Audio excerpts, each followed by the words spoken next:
अस्सलामुअलैकुम वरहमतुल्लाहि वबरकातुहू। दोस्तों, उम्मीद करता हूँ आप खैरियत से होंगे।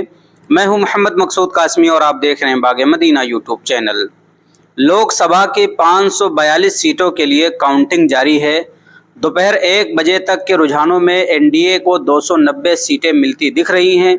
वहीं इंडिया को 220 सीटों पर बढ़त हासिल हो चुकी है। बहुमत का आंकड़ा 272 है।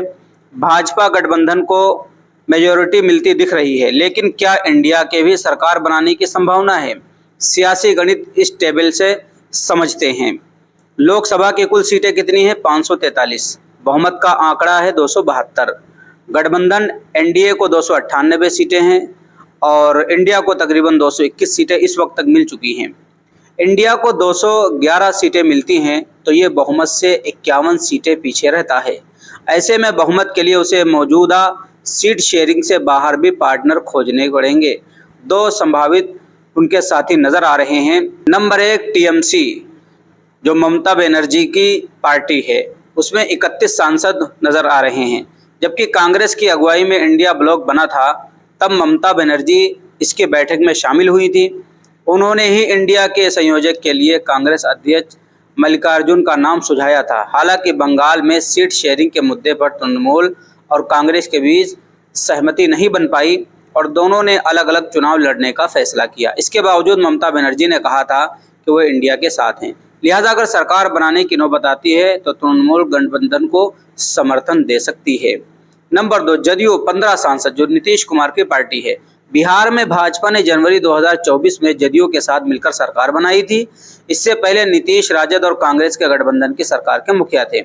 नीतीश ने ही इंडिया ब्लॉक की पहली बैठक पटना में आयोजित की थी। नीतीश ने गठबंधन छोड़ा, तब भी लालू ने उनकी वापसी की संभावना जताई थी।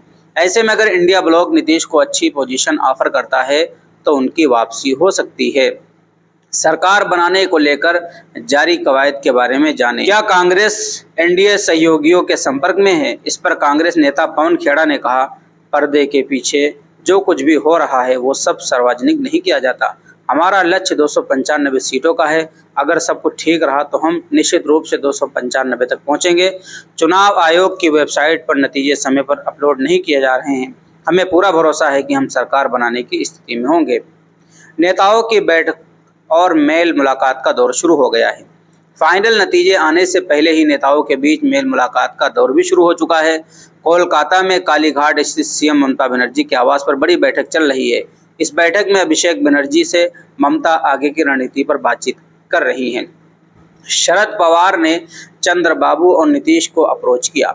चुनाव परिणाम आते ही शरद पवार एक्टिव हो गए हैं। वो अपने घर मीटिंग कर रहे हैं। दावा किया जा रहा है कि चंद्रबाबू नायडू और नीतीश कुमार से उन्होंने संपर्क किया है। जयराम रमेश ने कहा था, एनडीए के साथ सहयोगी हमारे साथ आ सकते हैं।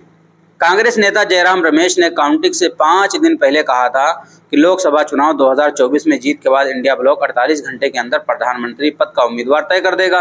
रमेश ने यह भी कहा कि गठबंधन जिस पार्टी को सबसे ज्यादा सीटें मिलेंगी वही सरकार बनाने का स्वाभाविक दावेदार होगी। जयराम का बयान इशारा करते हैं कि सरकार बनाने के लिए कांग्रेस बाकी दलों के साथ लेने की कवायद शुरू कर सकती है। तो दोस्तों, ये थी आज की मुख्तसर सी खबर जो इस वक्त काउंटिंग चल रही है उसी से मुताल्लिक कि वैसे तो एनडीए 298 पार हो चुका है अभी तक की काउंटिंग में, लेकिन इंडिया भी सरकार बना सकता है। किस तरीके से, वो पूरा तरीका आपको इस ब्लॉग में पता चल ही गया होगा।